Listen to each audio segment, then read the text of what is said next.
이태조와 서광사. 고려 마렵 하늘을 덮을 듯 한청운의 포부를 지니고 팔도명산을 몸소 찾아다니며 소원을 빌던 한 무사가 있었으니 그는 함경도 출신의 이성계 장군이었다.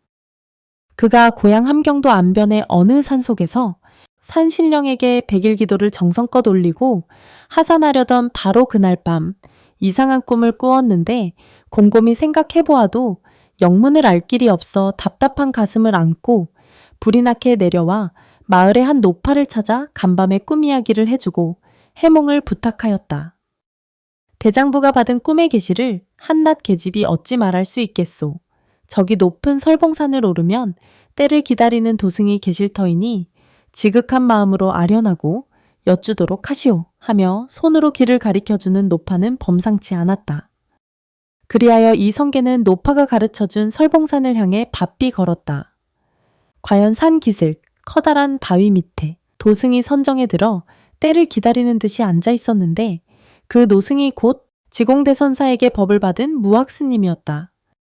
스님, 어지러운 이 나라를 바로잡고자 힘을 얻으려고 정성을 들였는데 간밤에 총가에 많은 닭들이 일시에 꽃기호하고 울더니 다듬이 소리가 요란하게 들려왔고 또한 바람이 꽃에 날리어 느닷없이 하늘에서 거울이 떨어지고 저는 등에 석가래를 셋이나 짊어졌으니 무슨 연고인지 소인은 도무지 알 길이 없어 큰 스님을 찾아왔습니다. 어서 오시오 내 장군이 올 줄 알았소. 그리고 그 꿈은 왕위에 오를 꿈입니다. 자세히 말하면 닭이 꽃기호하고 울었음은 고 귀위를 불러든 소리이며 다듬이 소리 또한 군마를 인도하는 소리이고 꽃이 날리면 열매가 맺기 마련이며 거울이 땅에 떨어졌다면 반드시 소리가 나니 그것이 바로 왕업을 이룰 큰 길몽입니다. 또 석갈에 셋을 졌다면 그것은 임금 왕자를 확인하는 꿈인 것입니다.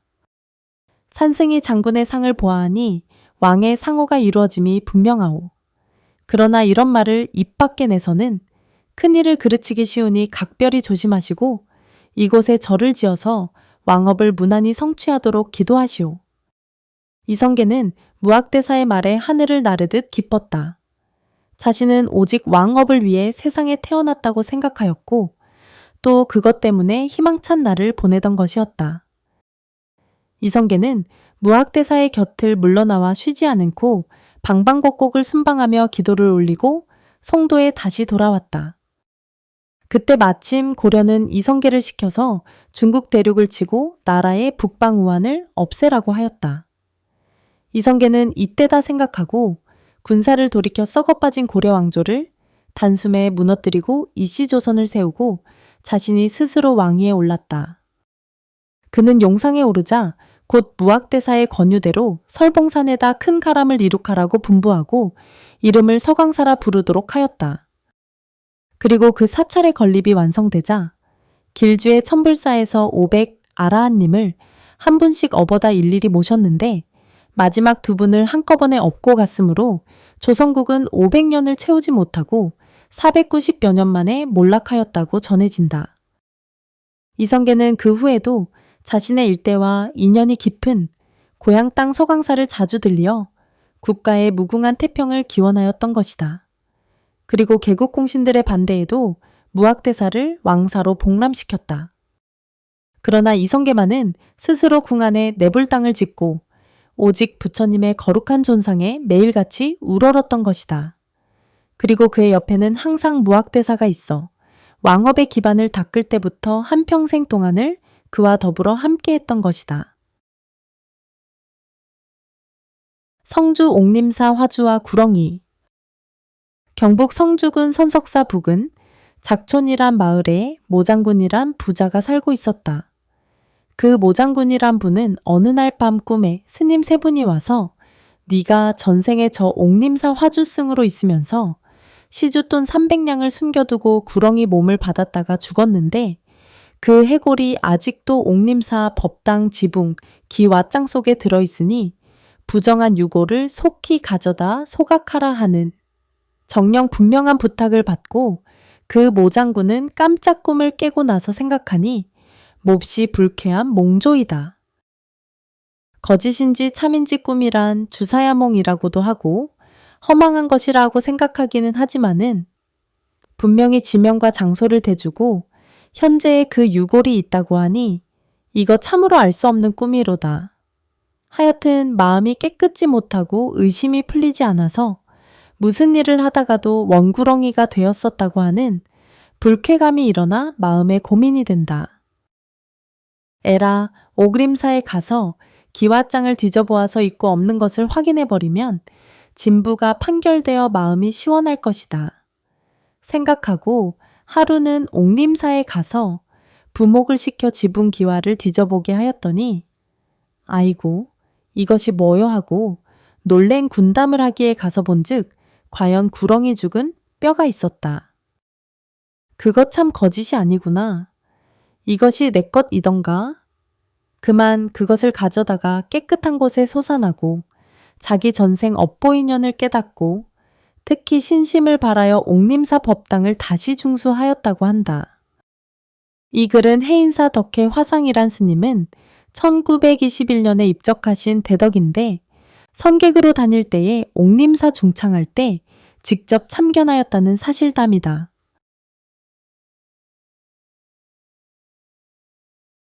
윤웅열대감의 3생일 이씨 왕조말 광무 7년, 개묘춘 1903년에 당시 군부 대신 윤웅열씨가 그 아들 윤치호와 기타 가족 및 호위병 10여 명을 데리고 서강사에 와서 수군당에 사처를 정하고 그 이튿날 아침 공양 후 산중 승려를 전부 모으고 나서 한 100년 전후에서 해파당 여순이란 대사의 건속이나 혹은 그이의 행장을 아는 이가 없는가 하고 물으니 아무도 아는 사람이 없었다. 대감은 무척 답답하게 생각하였다. 군부 대신 윤웅열 대감께서 왜 이렇게 해파당 여순의 행적을 알고 싶어 하였을까? 이야기는 앞으로 거슬러 말하자면 한말 고종 황제 시절에 조정에서는 대원군과 민중전 구부 사이에 한참 권력 다툼이 생겼을 때 윤웅열대감은 남의 참소를 입어 전라도 완도섬으로 정배가 되었다. 윤웅열대감은 완도에서 3년 동안이나 있게 되었으니 얼마나 궁금하였으랴. 하루는 상로가 나갔다가 들어오더니 이웃집에 명두가 점을 치는데 백발백중이라고 온 동리 사람들이 법석거린다고 하기에 미신인 줄을 알면서도 하도 갑갑해서 에라 한번 가서 시험 삼아 물어보자 하고 여기 점하는 사람이 누구인가 하고 물으니 소위 명두라는 것이 공중에서 음성만 여기 있습니다고 대답하였다. 그래서 대관절 내가 어디 사람으로 무슨 일로 여기 와서 있을까 하고 물어봤더니 예 영감님은 서울 사람으로 여기로 귀향을 왔소이다. 그러면 언제나 풀려나가겠는가 하니 별죄가 없으니 이제 한 보름만 있으면 해배 문자가 온다기에 꼭 틀림없을까? 하고 다짐을 하였더니 나는 거짓말은 하지 않습니다고 한다. 윤치호 씨를 두고 내가 아들이 있는데 이렇게 와서 있으니 자식은 어느 곳에서 무엇을 하는지 좀 알려다오 하니 예, 내가 가서 보고 오겠습니다. 하며 힉 소리가 나며 나가는 모양을 보이더니 한참 있다가 돌아와서 영감 자제가 미국 수도에 가서 공부하고 있습니다. 그런데 천국에서 유학 온 천국 여자와 약혼이 되어 내년 가을에 상해에 나와 결혼식을 하겠고 얼마 안 되어서 부자 상봉하겠다고 하였다. 그것은 미래사라 당해보면 알 것이나 내가 전생에는 무엇하였던가를 알겠는가 하고 물었더니 얘 내가 어디를 가보고 온다고 하더니 한참 있다가 와서 영감이 전생에는 스님 노릇을 하였습니다. 하므로 뭐 중노릇을 하다니 어디서 하니 함경도 안변 서강사에서 했어요 하기에 그러면 그때 이름은 알겠는가 하니 얘 법호는 해파당이고 법명은 여순이라고 했습니다. 그러면 중노릇을 잘하였을까? 하니 영감께선 형제가 다 스님이 되어 영감은 수행을 잘하여서 그 다음에 중국에 가서 태어나 일품 대신으로 이름을 천하에 드날렸고 두 번째는 우리 조선에 태어나셨는데 오복이 구족하므로 얼마 안 가서 대감 소리를 듣겠소이다. 그러나 영감 형님은 중노릇을 아주 잘못하였습니다. 법전을 중수하느니 계급물살을 하느니 칭탁하고 신도들의 많은 돈을 소모하여 사복을 채웠던 죄로 지옥에 들어가 고초를 받다가 인도에 수생은 하였으나 가난한 보를 받아 지금 강원도 통천군 술막이라는 데서 술장사를 하고 있습니다. 더욱이 두 손이 쪼막손인데 성명은 이경훈이라고 합니다. 그래서 나는 그렇겠다고 점도하고 조건을 기록해 두었었다. 그 2주일 만에 해배 문자가 오고 그 이듬해 가을에는 아들이 결혼식 한다고 상해에서 전보가 오고 또 얼마 안 되어서 부자 상봉하고 다시 얼마 안 되어서 군부 대신의 직위에 올랐으니 명도의 말이 하나도 틀림이 없었다. 이 4가지는 다 맞았으나 남은 서광사 사건 2가지를 알아보려고 애를 썼으나 알도리가 없어서 가족과 수행원을 데리고 승지수양한다는 핑계를 위해 주다라고 서광사를 와서 산중원로 설화대사와 여러 승려들을 모으고 물어보아도 아는 사람이 없어 몹시 답답하였다. 그래서 뒷산에 올라가 사냥이나 한다고 산상으로 올라가 행적골 부근으로 노루를 몰아넣고 그 이튿날 수행원을 데리고 행적골로 올라가는데 내원암 입구에 가서 잠깐 쉬다가 보니 마침 부도가 쭉 서 있었다. 윤흥열대감이 부도에 덮인 풀을 단장으로 헤치고 보니 해파당 여순이란 글자가 뚜렷이 나타났다. 대감은 얘 치호야. 너 아이들 데리고 이리 오너라. 이 부도에다 절을 하여라. 하니 윤치호 씨는 아버지의 명이라 그저 절을 하고 나니 너 이것 보아라 하며 협낭에서 십시봉지한 종이를 꺼내서 보이는데 해파당 여순이란 문구가 쓰여 있었다. 그것을 발견하고는 그만 절로 가자. 이거 찾으려고 온 것이지 성지에 사냥 온 것이 아니다 하고 절로 내려와서 다시 대중을 모으고 완도에서 점친 전후 사정을 쭉 설명하니 모두 신기하게 생각하고 탐복하였다.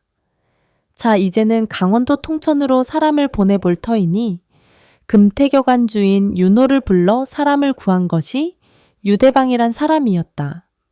내 강원도 통천군 주막의 술장사하는 이 경훈이란 사람은 두 손 다 조막손이라 찾기도 쉬울 터이니 빨리 가서 데리고 오너라 하니 과연 4일 만에 데리고 왔다.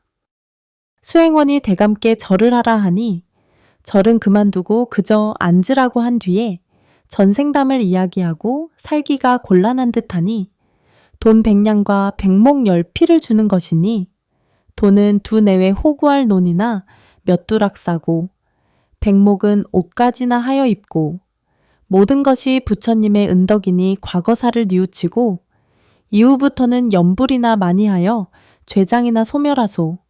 그리고 무거운 것을 가져갈 수 없을 터이니 통천군수에게로 환전표를 하여 주면서 가지고 가게 하니 이 노인은 전생 동생이 금생 부모보다 낫다고 하면서 눈물을 흘리고 돌아갔다. 서광사 대중을 불러놓고 내가 전생의 복을 닦은 사찰이라 엽전 200냥으로 미성을 표하는 것이니 작으나마 부처님 향촉비에 보태서 달라 하고 그 다음날 서울로 환가하셨다고 한다. 이 글은 서광사지에서 초록한 것을 젊은 때에 본 것이다.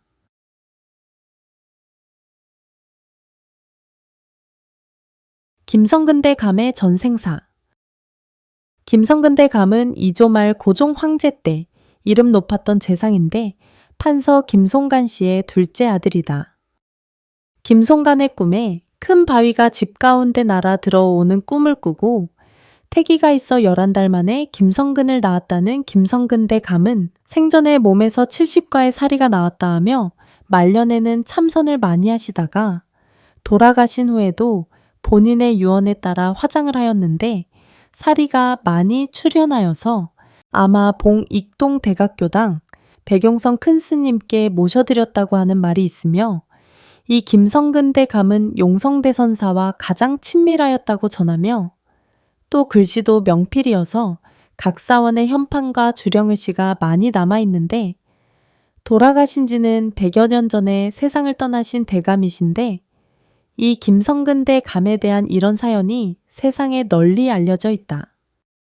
전라북도 완주군 소양면에 원암산 원등사엽 석굴법당 아라한전 탁자 한쪽에 석함이 있었는데 이것은 전해오는 말에 의하면 이 석함은 전라감사가 뚜껑을 연다는 말이 전해 내려오고 있었다. 전라감사로 부임하면 그 속의 비밀을 알기 위해 꼭 한 번씩 와서 열어보려고 하여도 열지 못하고 내려오는 것인데 마침 김성근 대감이 전라감사로 부임하여 이런 이야기를 들으시고 에라 나도 한번 가서 열어보자 하고 원등사로 가는데 생전 처음 가는 길인데도 좌우 산천과 길이 눈에 익은 것 같고 원등사에 도착하여 주지스님을 만났는데 얼굴이 익숙한 부모 형제 같은 생각이 들었다. 그 스님의 안내를 받아 아라한전 석함 있는 데를 가서 석함 뚜껑을 열어보니 쉽게 열려졌다. 실속 열어놓고 보니 아무것도 다른 물건은 없고 다만 종이가 한 장 접혀 있는데 펴보니 가보년 전에는 해봉이란 스님이 가보년 뒤에는 김성근이란 글 한 귀만 들어있었다. 이것을 보고 김성근 대감이 전생에 원등사에서 스님 노릇을 한 수도인이었다고 세상에 널리 알려지게 된 것이다. 실은 잡념을 쉬고 선정력을 길려 영식이 맑아지면 전생일과 내생일을 환하게 알게 된다는 것이 불교에선 말하고 있는 것이다. 여기에 따라서 김성근 대감에 대한 이런 글들도 떠돌고 있다. 원암산 위에 한 바퀴 둥근 딸의 그림자가 장안에 떨어져 재상의 몸을 받았다. 가보년 전에는 해봉이란 스님이었는데 그가 가보년 뒤에는 김성근이 되었다는 것이다. 또 이런 글도 있다. 성년증 유원암산 오락한성 작제신 가보이 전 해봉승 가보이 후 김성근 이라고 한 글도 있다. 김성근 대감의 호를 해사라고 한 것도 전생에 해봉이란 해자와 금생에는 유사라는 사자를 합해서 해사라 하였다고 하는데 근세의 김성근 대감의 전생 이야기는 유불간에 세상에 널리 알려진 이야기이다. 그리고 전생에 갔던 곳엔 후신도 간다는 유현지에 대한 이야기 중 또 하나는 전생인 해봉스님도 명필로서 선산도리사에 초빙되어 도리사 사적기를 쓰셨는데 해봉스님께서 쓰셨다고 하여 사적기 책 이름을 해봉집이라고 하는데 후신인 김성근 대감도 명필로서 말려낸 도리사가 전국 선원 중에 제일이라는 말씀을 듣고 도리사에 오셨다가 도리사 스님들의 청으로 태조선언 현판과 주련을 쓰셨는데 아직도 남아있다. 전생인 해봉스님은 사적기를 쓰셨고 후신인 김성근 대감은 현판과 주련을 쓰셨다고 한다.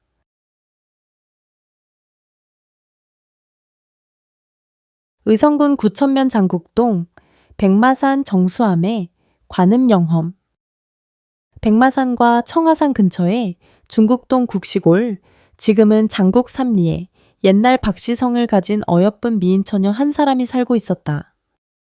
이 처녀는 일찍이 부모를 잃고 다만 혼자서 의지할 곳 없이 외롭게 살고 있었는데 누구 하나 도와주는 사람 없이 눈물과 한숨으로 이 세상을 살아오면서 남의 집 처녀들이 부모 밑에서 호강스럽게 커가는 것을 보면 부럽기 짝이 없고 이웃집 친구들이 시집날 이바지가 오고 가는 것을 보면 우연히 서러운 생각이 나고 신세자탄이 생겨 나이 들어갈수록 점점 더하여 갔다.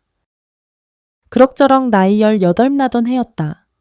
아서라, 누구를 의지하고 누구를 원망하랴? 정수암 관세음 보살님을 부모로 삼고 괴로운 이 세상을 신앙생활로 즐겁게 살아가리라 하고 항상 정수암 관세음 보살님께 예배를 드리고 다니다가 한 번은 날을 받아가지고 3-7일 기도를 시작하였다. 기도드린 지 13일째 되는 날이었다. 정수암에서 집으로 돌아오는 길인데 동구 밖에서 웬 노파 한 분이 나서더니 넌 웬천 여기에 날마다 여기를 드나드느냐? 무엇하러 어대를 그렇게 다니느냐고 묻는다. 저는 정수암 극락전 관세음 보살님께 3-7일 기도를 시작하였는데 오늘이 13일째 납니다 하니 그래 양친 부모는 다 계시느냐? 아닙니다. 아버님 어머님은 일찍 돌아가시고 저 하나뿐입니다.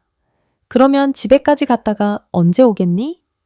나도 마침 혼자 살고 있으니 우리 집에 가서 자고 기도 드릴 동안에 우리 집에서 다녀라. 조금도 어렵게 생각하지 말고 가자고 하신다. 그래서 그 노파 할머니를 따라가서 자고 먹고 3, 7일 기도를 마치고 올라고 하면서 그동안 신세진 인사를 말씀드리고 아무것도 드릴 것이 없어서 옷을 한 가지 벗어드리니 아예 사절하신다. 내 마음으로 준 것은 내 마음으로 잘 받았으니 조금도 다른 생각은 하지 말고 가거라 하시면서 정표적이라도 남기고 싶거든 다른 것으로 조그만치만 두고 가도 좋다고 하신다. 그러면서 다른 것은 그만두고 머리카락 몇 올만 뽑아달라고 하신다. 그 말씀을 듣고 처녀는 머리털을 조금 뽑아 올렸다. 할머니는 고맙다고 하시면서 그러면 그것을 내 손가락에 감아달라고 하신다. 그러고 나서 나오려고 하니까 오늘은 쉬고 내일 가라고 붙든다. 그래서 그날 밤을 자고 그 이튿날 새벽에 가라고 하시더니 첫 새벽에 깨워주시면서 가라고 하신다. 새벽길을 걸어서 진실동네를 지나 계곡에까지 와도 날이 새지 않아서 처녀가 어두운데 고개를 넘을 수가 없어서 진실 마지막 집 밖에서 날 새기를 기다리고 있었다. 조금 있으니 50여 명의 대행차가 지나다가 길을 멈추고 사방으로 무엇을 찾다가 옳다 여기 있구나 하면서 마차를 탔던 점잖은 귀객에게 전달하니 그 얌전하고도 점잖은 마상객이 내려오더니 너는 웬 사람이냐고 묻는다. 자기 신상의 전후 사정을 말씀드리니 맞구나. 내가 어제 저녁에 꿈을 꾸었는데 꿈에 본 내 백년가약이라고 하는 처녀구나. 그러면 미안하지만은 나는 지금 초임으로 선사한 부사로 임명을 받아 부임차 가는 길이니 같이 가자고 하면서 백년해로 가약을 청한다. 옆에 있던 사람들도 같이 가기만 하면 참으로 행복할 것이다. 저 원님은 아직 미혼이니 참으로 복받을 것이라고 모두들 칭찬한다. 그래서 마상에 올라 같이 가서 백년가약을 맺었다. 부부가 되어 단란한 가정을 이루고 행복하게 살면서 후일 어느 날 정수함 관세음 보살님께 참배가는 길에 그 노파를 찾았더니 전혀 그런 사람도 없고 그런 집도 없었다. 이상하게 생각하다가 정수함 관세음 보살님을 참배할 때에 관세음 보살님의 손가락을 바라보니 머리카락이 거기에 감겨 있었다. 이 처녀의 독실한 신심에 관세음 보살님께서 감흥하시어 나타나 보인 것이다. 이 이야기는 어릴 적 정수함 노장님께 들은 이야기이다.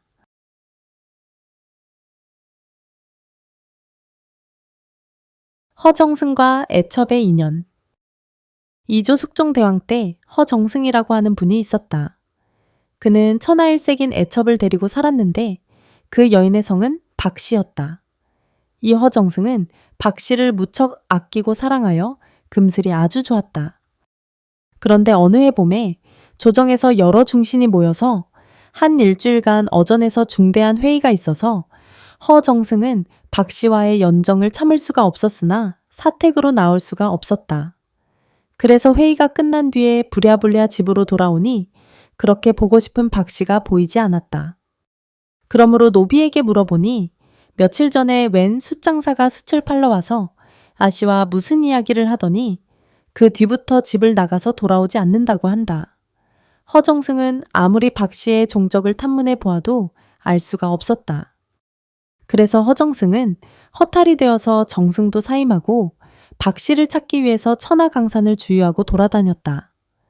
그런데 어떤 사람에게 물어보니 아무 산에 가면 도승이 있으니 거기 가서 물으면 알 것이라고 한다. 그래서 허정승은 그 말대로 찾아갔더니 과연 도승이 계시었다. 그래서 자기의 경과와 애타는 심정을 호소하였더니 그 도승이 말씀하시기를 그것을 알려면 참선을 해야 알게 될 것이다고 한다.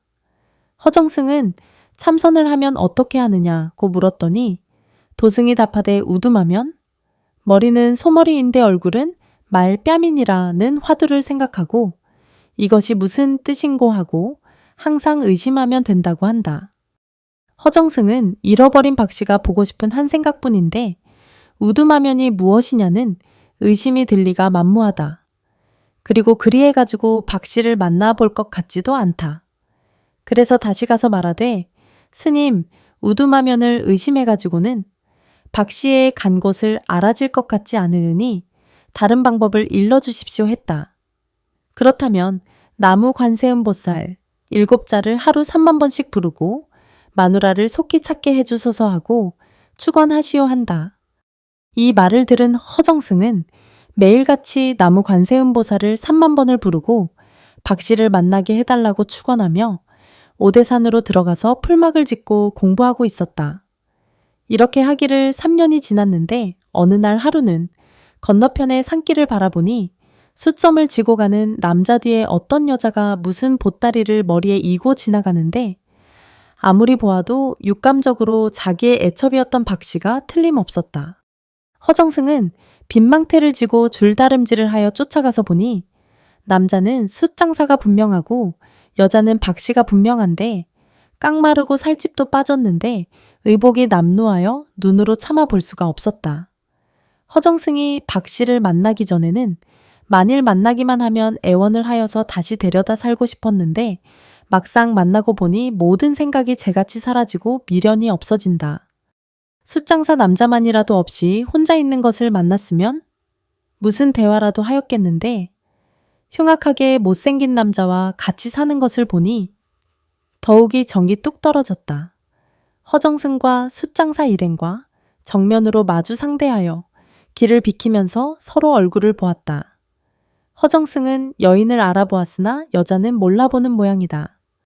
숫장사는 본래 허정승을 만나보지 못했으니까 모르는 사이지만 여자는 허정승을 알아볼 만한데 아주 모르는 척한다.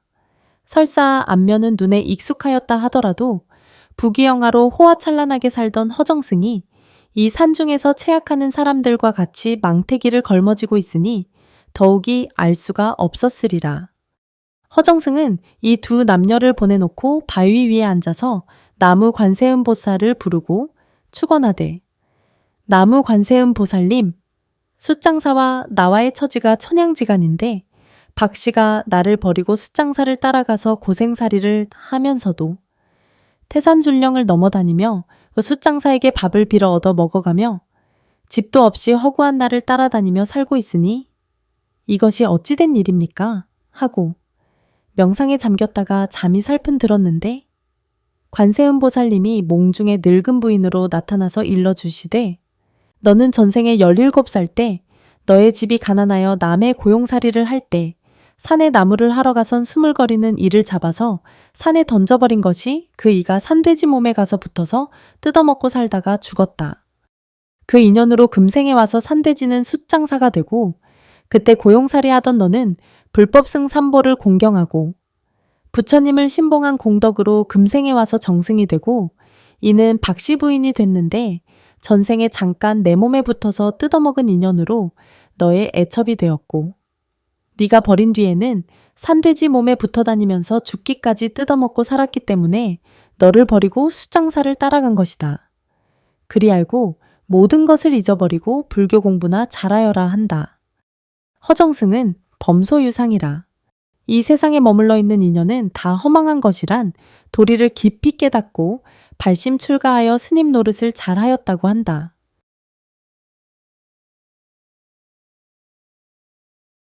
삼막사 수각의 인연담.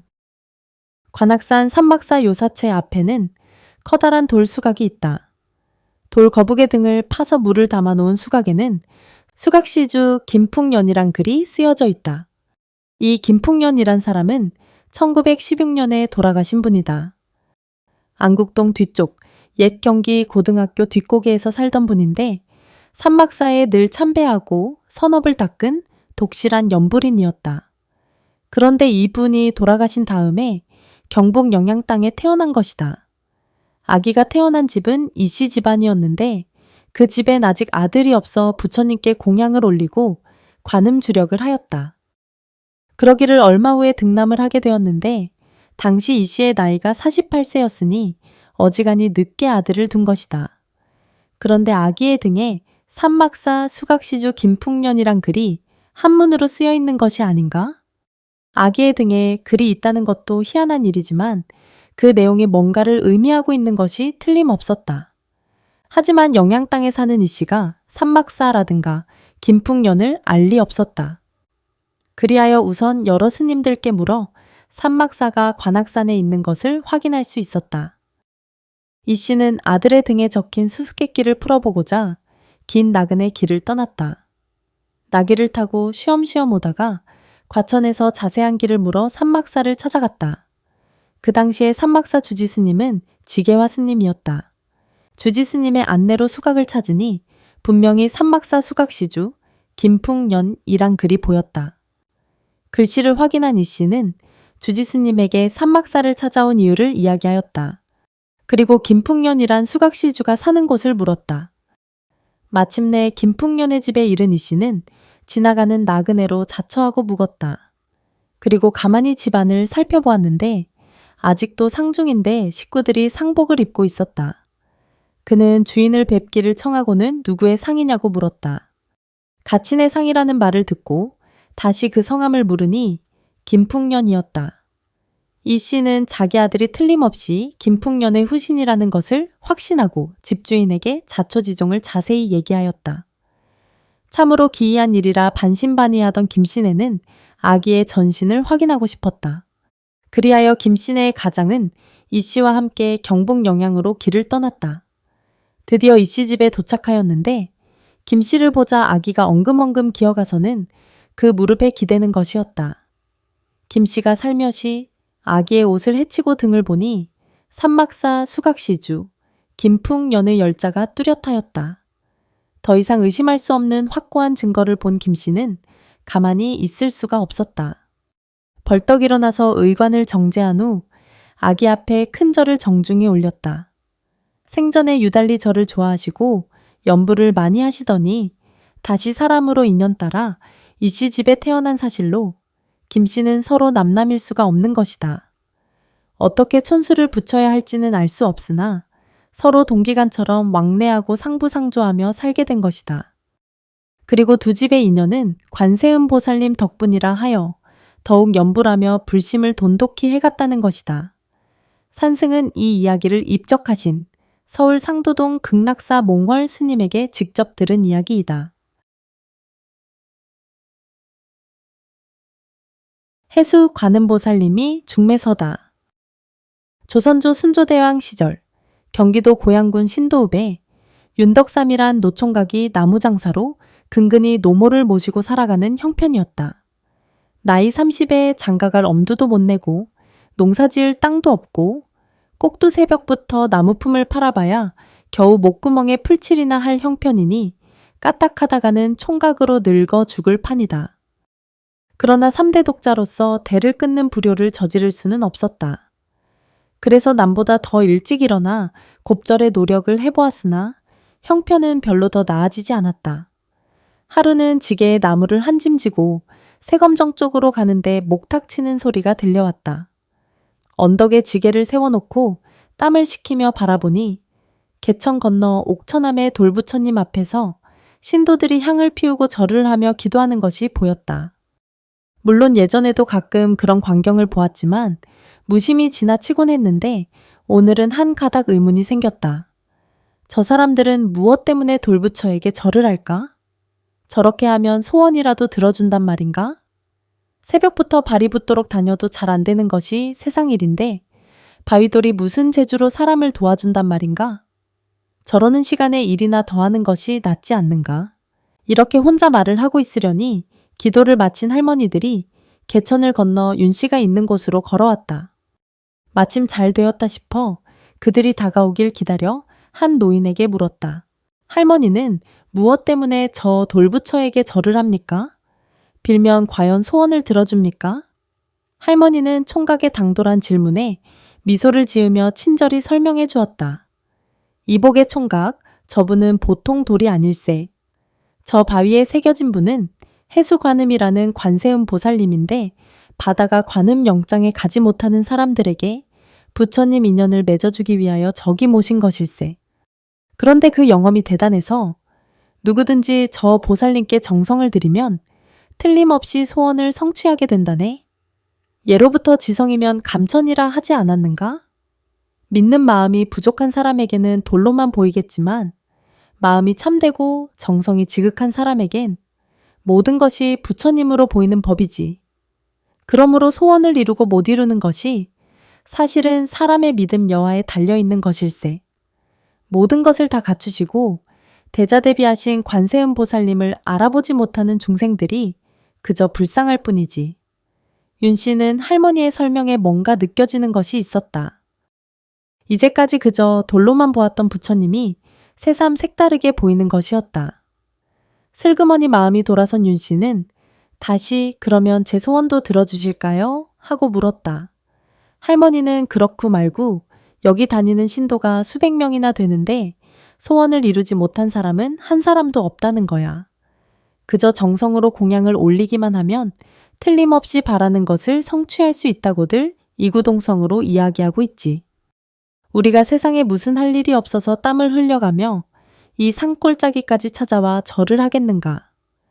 갖은 고생에 시달려오던 윤 씨는 그만 귀가 번쩍 트이는 것 같았다. 그렇게 영험한 분이 옆에 계신 것도 모르고 이제까지 절 한 번 안 했으니 내가 참으로 어리석었구나 라는 생각에 즉시로 달려가 수없이 절을 하였다. 예전에 못한 절을 한꺼번에 하듯 다리가 뻐근할 때까지 절을 올렸다. 대자대비하신 관세음 보살님이시여 아무쪼록 어리석었던 소인을 용서해 주십시오. 이제부터 매일 절을 올릴 테니 어서 제가 장가들어 자식도 낳고 부자가 되게 해주십시오 하며 서툴게 합장하며 기원하였다. 한참 절을 하다 보니 배가 고팠다. 도시락을 먹을 생각을 하고 보니 관세음 보살님께도 점심을 올리고 싶었다. 그냥 절만 하는 것보다는 꽁보리밥일지언정 공양을 올리는 것이 훨씬 나을 것이라 여긴 것이다. 그리하여 나무짐에서 도시락을 꺼내와선 관세음 보살님, 비록 꽁보리밥이지만 맛있게 드시고 제 소원을 들어주십시오 하고는 점심을 들었다. 그날부터 윤총각은 그곳을 지날 때마다 지게를 벗어놓고 절을 하였다. 이렇게 100여일 하다 보니 처음엔 딱딱하고 무표정하게 보이던 관세음 보살님의 눈이 꼭 어머니의 눈매처럼 부드럽게 보이고 옆에 있으면 마치 어머님의 품같이 포근해지는 것이었다. 그래서 스스럼 없이 쳐다보고 농담도 하며 어리광도 부렸다. 나무하느라 무더니도 고생했던 겨울이 지나고 어느덧 새싹이 돋아나는 따뜻한 봄이 성큼 다가왔다. 하루는 관세음 보살님께 들렸는데 비가 쏟아지기 시작하여 밖으로 나갈 수가 없었다. 문도 없는 관음각에 홀로 앉아있던 윤총각은 심심하여 기도하고 고누놀이를 하고 싶었다. 그래서 말밭을 관세음 보살님 앞에 그려놓고 관세음 보살님, 저와 내기 고누를 둡시다. 만일 제가 이기면 그 대가로 장가를 보내주셔야 합니다. 사실 저는 이길 자신이 있습니다라며 큰 소리로 말을 걸고는 고누를 두기 시작하였다. 밖에 나가 조약돌을 2개 주워와서 하나는 제 것이라 하고 또 하나는 관세음 보살님의 것이라 하며 고누를 두기 시작하였다. 그럼 제가 먼저 두겠습니다 하고는 첫 판에 이겨버렸다. 그리곤 관세음 보살님을 쳐다보며 분명히 보셨지요? 틀림없이 제가 이겼습니다. 그러니 제 소원을 반드시 들어주셔야 합니다 하였다. 그런데 그날 밤 꿈에 할머니가 한 분 나타나더니 나는 관세음 보살님을 모시고 있는 보살이다. 네가 하도 천진스럽고 정성이 갸륵하여 소원을 이루어 주겠다 하는 것이었다. 윤총각은 하도 좋아서 고맙습니다 보살님하고 인사를 하니 내일 첫 딸기 울 때쯤에 길을 떠나 날이 밝기 전에 자아문 밖에서 기다리고 있거라. 그리고 문이 열리고 첫 번째로 나오는 여자에게 남녀가 유별한데 말을 거는 것이 미안합니다. 어디로 가시는 뉘신지 모르겠으나 제가 안내해 드리겠습니다 하거라. 그리하면 내 소원이 이룰 수 있을 것이다. 소원이 이루어진다는 말에 입이 한박처럼 벌어진 윤총각은 기쁨을 이기지 못하여 연신 감사합니다. 감사합니다 보살님하고 크게 웃으며 깨어보니 꿈이었다. 그러나 너무나 생생하고 가슴이 두근거려 잠이 오지 않았다. 그러다 첫 닭이 우는 소리를 듣고는 즉시 자아문으로 달려갔다. 아침도 걸렀지만 배고픈 줄도 모르고 지게를 덜렁이며 종종 걸음으로 자아문에 도달하니 아직 문이 열리지 아니하였다. 문이 열리기 전에 당도한 것을 다행으로 생각하고 먼동이 트길 기다렸다. 그런데 문이 열릴 시각이 되어 삐걱하고 대문이 열리자마자 보자기를 품에 안은 젊은 여인이 바쁜 걸음으로 튀어나와 세검정 쪽으로 발길을 재촉하는 것이었다. 옳다구나. 관세음 보살님이 거짓말을 하지 않으셨구나 하며 회심의 미소를 지은 윤총각은 지게를 내던지고 여인을 쫓아갔다. 그러나 막상 소매를 붙잡고 얼굴이 마주치자 가슴이 두근거리며 과연 내 말을 들어줄 것인지 겁이 났다. 만일 소매를 뿌리쳐버리면 더 이상 할 말이 없는 것이었다. 그러나 관세음 보살님의 자비로운 얼굴이 순간적으로 떠오르고 마음의 평온을 되찾았다. 남녀가 유별한데 이렇게 말을 걸어 죄송합니다. 어디로 가시는 뉘신지 모르겠으나 제가 길을 안내해 드리겠습니다 하니 뜻밖에도 여인은 저는 신도에 사는 윤총각을 찾아갑니다 하고 고분고분 대답하는 것이었다. 이 꿈에도 생각지 못한 말을 들은 윤총각은 제가 신도에 사는 윤총각인데요 하고 우물거리며 말하였다. 여인이 어머나 그러세요? 그런데 어떻게 알고 이렇게 나오셨습니까? 라는 반문에 윤총각은 지난밤에 꿈 이야기를 하였다. 자초지종을 들은 여인은 얼굴을 붉히며 저에게도 지난밤 꿈에 인자한 얼굴의 할머니가 나타나셔서 네가 자아문을 첫 번째로 나가면 어떤 총각을 만날 것이다. 그는 신도에 사는 윤총각이라 하는데 그는 복이 많은 사람이니 같이 살도록 하여라 하였습니다. 그래서 의아해하면서도 그 말을 따른 것인데 이렇게 진짜 만나게 될 줄은 미처 몰랐다는 것이었다. 우리는 서로 천생연분인가 봅니다 하며 집으로 발길을 나란히 하였다. 부처님께서 점지해 주신 인연임을 알게 된 두 사람은 자연스럽게 이야기를 나누었다. 여인의 성은 심씨였는데 원래 명문 집안의 규수로 곱게 성장하였다. 18에 어떤 양반집으로 출가하였는데 어찌된 일인지 남자가 첫날 밤부터 소박을 놓고는 방에도 안 들어오는 것이었다.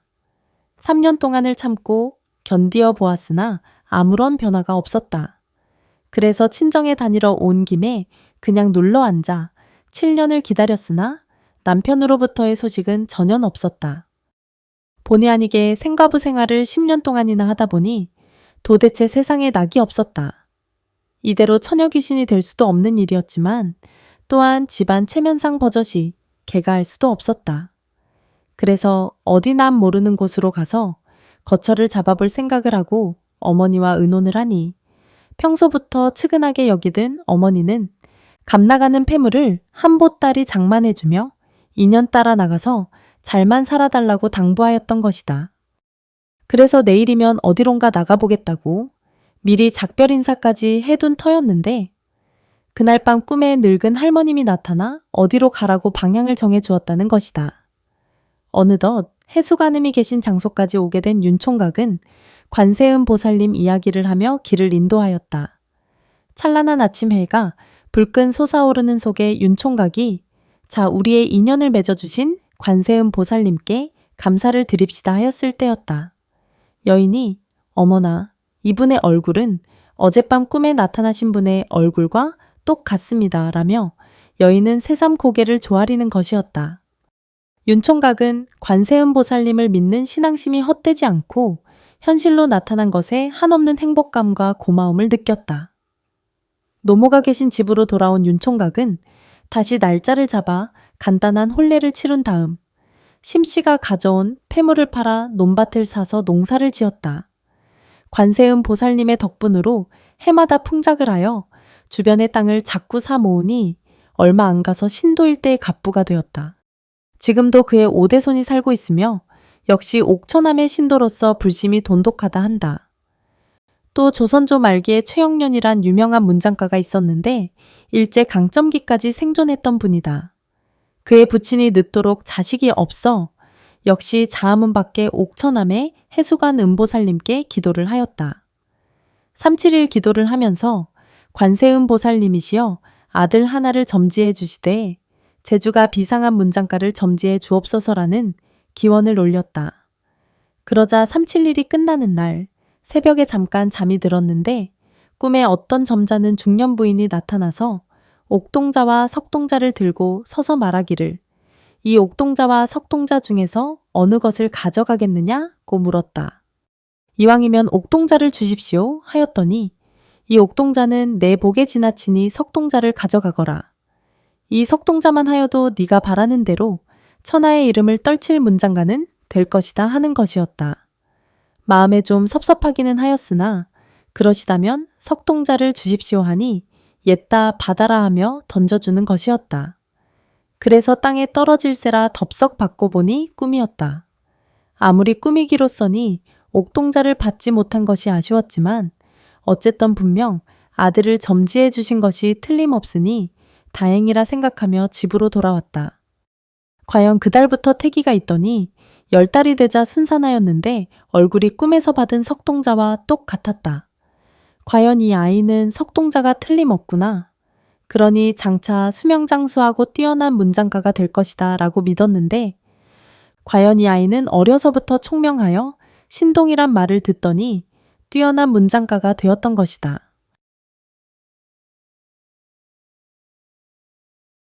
맹모봉양과 효종의 동정. 경주 분황사 금방동리라는 곳에 여건이란 사람의 딸, 지은이란 처녀가 조실기부하고 눈 어두운 어머니를 받들고 동서로 다니면서 밥을 빌어다가 그 어머니를 봉양하였다. 그러나 나이 20세쯤 되어서는 관연한 처녀가 문정걸식은 차마 할 수가 없어. 어머니도 모르게 하루는 남의 집 종으로 몸을 팔아 그 돈으로 어머님 봉양할 자금을 마련하여 놓고 새벽에는 일찍 일어나 밥을 지어 어머님에게 드리고 종으로 팔린 집에 가서 온종일 일을 마치고 저녁이면 늦게야 집으로 돌아와서 어서 밥을 지어 어머님에게 올리기를 계속하면서 나이가 찼건만은 시집 갈 생각도 없이 어머님을 위하여 몸과 마음을 바칠 결심뿐이었다. 그러나 남의 집 종이 되었으니 어찌 뜻과 같이 봉양할 수 있었으랴. 제때에 꼭꼭 조석 진지를 해드리지 못한 때가 종종 있었다. 어느 날 어머님 말씀이 나이 관연한 여식이 마음이 변하여 가는구나. 요새는 밥이 따뜻하지 않고 낮이면 어디 가서 그렇게 오래 있다 오느냐 하면서 한숨을 짓는다.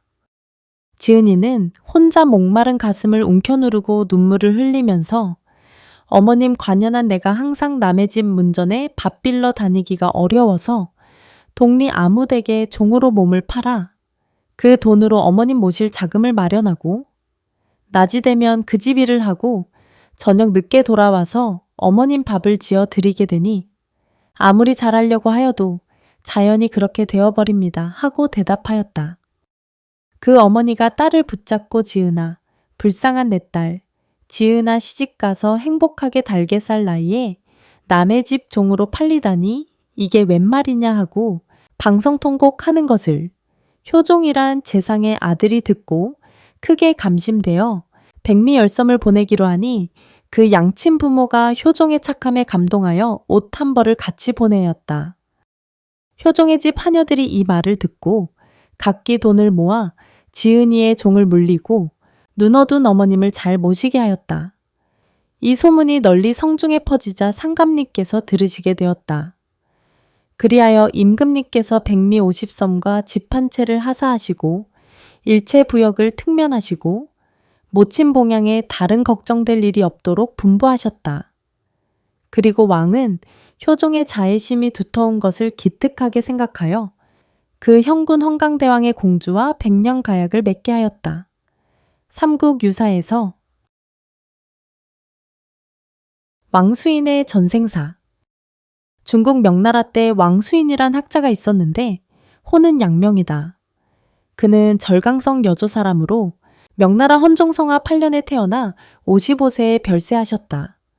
왕 양명을 포태할 적에 그 조모님의 꿈에 수천 명의 천녀가 채색이 영롱한 구름을 타고 집으로 내려오더니 그 중에 한 천녀가 옥동자를 보듬고 와서 고함을 지르며 이 아이 받으라는 꿈을 꾸고 양명 선생을 낳았다고 전한다. 왕양명은 중국 유학계 일대 새벽 효성과 같이 새 밝은 광명을 비추어 준 듯 하였으니 원대로부터 명대의 중간쯤까지는 주자하기 성행하여 사서 오경의 주소에만 끌리었고 혹은 송유가 씹다 남은 찌꺼기만을 맛보면서 공연히 천리만을 담론하고 실행을 가볍게 여기는 경향이 있었는데 명대 중간에 와서 왕양명이 출세하여 양지양능과 지행합일의 실학을 주장하여 사상계에 일대 변혁을 일으킨 것이 양명학이다. 왕양명은 달마선맥인 도노선풍에 이미 전세부터 마음을 밝혔던 선장인가도 싶으다. 왕양명은 불교의 선종과 숙세의 인연설이 이렇게 전해지고 있다.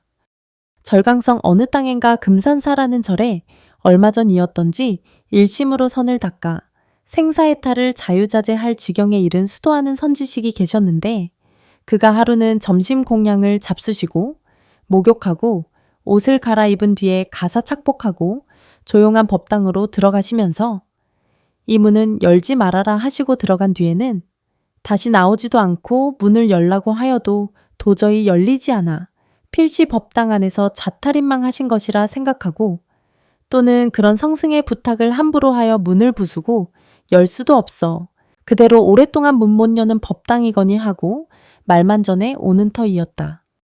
그런데 그로부터 50여 년 후 어느 해 봄에 왕 양명 선생이 제자 수백 명을 거느리고 금산사로 봄놀이 소풍을 나가서 보니 도량 환경이 마음에 들고 언제 보았던 것 같이 산천이 눈에 익어 보이고 해서 여기저기 법당 참배를 하다가 한 법당 앞에 가서 문을 열려고 하니 안내하던 스님이 그 문은 못 엽니다.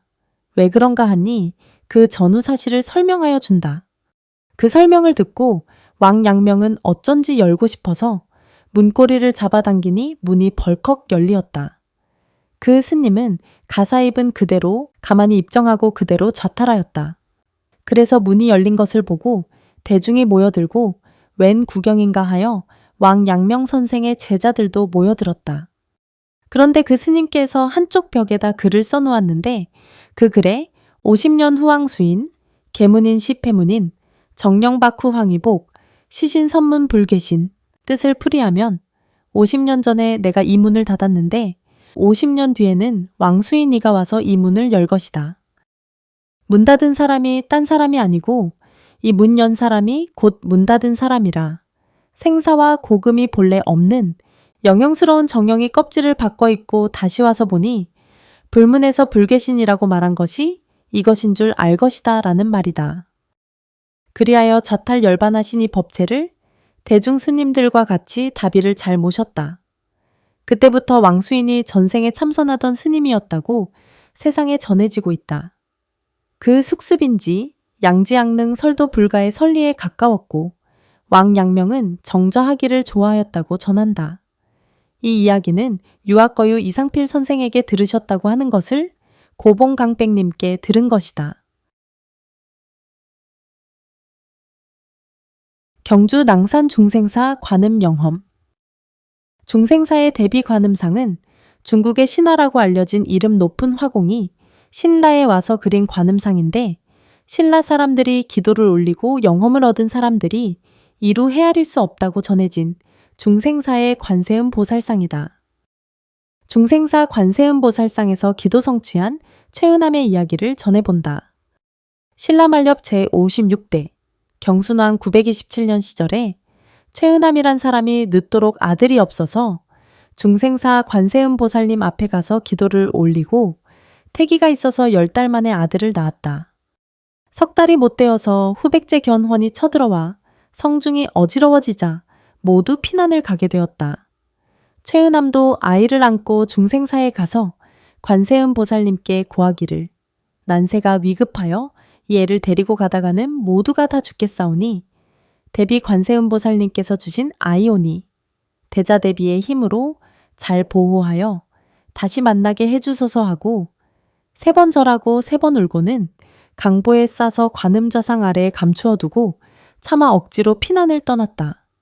그리고 반달이 지나 적병이 물러간 뒤에야 와서 죽었으려니 하고 찾아보니 아이가 살결이 새로 목욕한 것 같고 얼굴도 좋아지고 전 냄새가 아직 입에 남아 있었다. 아이를 안고 돌아와 기르니 장성에서 총명함이 남보다 뛰어났다. 이 아이가 커서 정광벼슬의 높은 위에까지 오르고 대대로 영화를 누리었다고 한다. 삼국유사에서.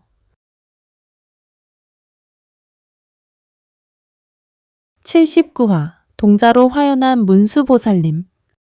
옛부터 우리나라에는 삼신산이라는 신선이 살고 머무는 세 개의 산이 있으니 삼신산은 복례산과 방장산과 영주산인데 금강, 지리, 한라산을 일컫는 말이다. 그 중에 방장산인 지리산은 전라도 쪽 남원과 구례군, 경남 쪽은 산청군과 진주시와 하동군을 걸쳐 있고 또한 지리산에는 많은 절이 있는데 하동 쪽에 있는 쌍계사에서 한참 올라가면 칠부람이라는 절이 있다. 칠부람에는 아짜방이라고 부르는 선방이 있다. 이 아짜방은 선방에서 공부하는 수자 스님들은 한번 살아보기를 원한다. 우리나라 전국 선방은 정진 중에는 아무도 들여다보지 못하게 금하고 있다. 그런데 어느 해인가 아마 이씨조선 말인 것 같다. 하동 현감이 칠부람에 와서 선방인 아짜방을 보자고 하는데 보여주지 않으니 현감이 강제로 보고 돌아가서 칠부람에 편지를 하였다. 내용인즉 어떤 승이든지 목마를 가지고 동원으로 와서 내 앞에서 그 목마를 타고 달리게 된다면 용서할 수 있으나 그렇지 못하면 쌍계사와 칠부람을 불살라 없애겠노라고 위협의 편지를 보내왔다.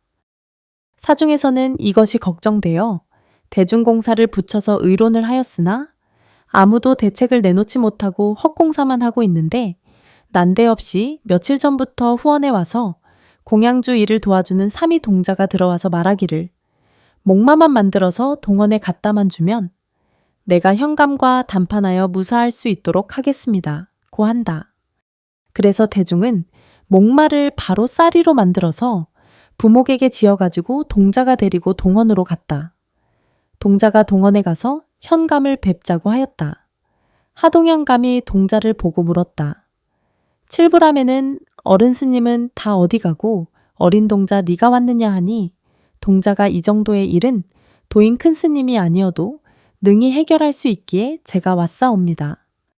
현감이 그러냐 그러면 칠부람 아짜방에 공부한다는 스님들이 입을 딱 벌리고 천장을 쳐다보고 졸고 앉은 노승이 있으니 그것은 무슨 공부냐 하고 묻는다. 동자가 대답하되 그것은 앙천성 숙관이니 하늘의 별을 보는 관이며 천상의 중생들을 제도하는 것이오 하니 또 현감이 물었다. 머리를 숙이고 땅을 내려다보고 졸고 앉은 이가 있으니 그것은 무슨 공부냐 하니 동자가 대답하되 그것은 지하 망명관이니 지하에 묻힌 중생을 제도하겠다는 공부입니다. 하니 또 현감이 물었다. 몸을 좌우로 흔들고 조는 노승이 있으니 그것은 무슨 공부냐? 동자가 대답하였다. 그것은 춘풍양육관이니 봄바람에 날러다니는 새 짐승과 나비 등의 축생들을 제도하려는 공부입니다. 현감이 또 물었다. 여름에 보리밥을 먹고 소화가 되느라고 방구를 탕탕 끼고 앉은 승이 있으니 그것은 자연의 현상이지 그것도 공부냐? 동자가 그럼요. 그것은 타파칠통관이니 무명번뇌의 흑암의 현감 같은 분의 무명을 깨트리는 공부입니다. 하니 현감이 너 같은 동자가 내 말을 척척 받아내는 것을 보니 너희절 노승들이야 오죽 하겠느냐. 참으로 대단하겠구나 하는지라. 그때 동자가 그렇다고 말하고 다 물어보았느냐고 하고 목마를 타고 동원뜰을 한 바퀴 돌고 공중으로 목마를 탄 채 칠부람 쪽으로 날아가니 현감이 즐겁을 하고 버선발로 뛰어나와서 1배, 2배, 3배를 하고 그 후부터 쌍계사와 칠부람을 극진하게 보호하였다고 한다. 그 동자는 문수보살님이 칠부람에 이런 일이 있을 줄 미리 아시고 칠부람을 구하기 위해 동자로 화연하였던 것이다. 그때부터 칠부람은 문수보살님의 상주도량으로 더욱더 알려졌다고 한다. 다음 이야기는 80화 사음에 대하여 편이 방송됩니다. 81화 왕비가 된 딸. 옛날 어떤 영감이 나이가 50이 넘도록 자식이 없어서 매달 한 번씩 절에 다니며 생남불공을 하였다. 그런데 3년 후에 부인이 아들을 낳지 못하고 딸을 낳았는지라 그 후부터 영감은 다시 한 달에 한 번씩 또 절에 다니면서 불공을 올리면서 축원은 언제나 자기가 하였는데 항상 말하기를 부처님께서 딸을 주셨으니 부처님께서 주신 딸이 왕비가 되게 하여 주십시오 하고 옆에 있는 사람들이 다 들을 수 있도록 큰 소리로 축원을 하였다. 그 후 그럭저럭 16년이 되던 해 섣달, 또 영감은 불공을 하러 가서 전과 같이 큰 소리로 축원을 하는데 후원에서 밥을 짓던 공양주가 이 소리를 듣고 골려주려고 재빨리 법당 탁자 밑에 들어가 숨어서 그래 그대의 정성이 장함으로 그 소원을 들어주겠는데 왕비가 되려면 오늘 집에 돌아가서 괴짝을 만들어 가지고 그 속에 딸을 넣어서 2절 앞산에 갖다 두면 왕비가 된다고 말하였다.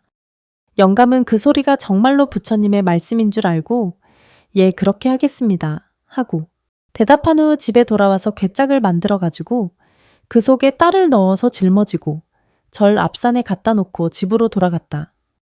그런데 그때 마침 대신들이 사냥을 나와서 검은 곰 한 마리를 산채로 잡아가지고 그곳을 지나가다가 괴짝이 한 개 있는 것을 보고 그 괴짝을 열어보니 예쁜 처녀가 들어있으므로 그 사유를 물으니 저희 아버지가 오늘 이곳에 있으면 왕비가 된다고 하며 저를 이렇게 갖다 두었습니다 하고 처녀는 말하였다.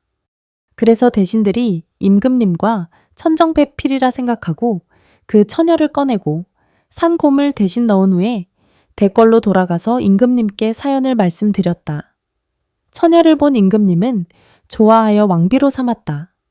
그런데 그날 밤 공양주는 음식을 많이 장만하여 놓고 밤이 깊어서 대중이 아무도 모르게 그 괴짝을 자기 방으로 짊어지고 들어가서 추운데 고생하였지 하며 괴짝을 열으니 검은 곰 한 마리가 뛰어나왔다. 곰을 보고 공양주는 놀라 기절하였고 곰은 기절한 공양주의 전신을 핥아서 공양주는 많은 출혈을 하여 죽었다. 또 검은 곰은 하루 종일 배를 줄였다가 사람의 피를 빨아먹고 피곤하여 잠이 들어버렸다.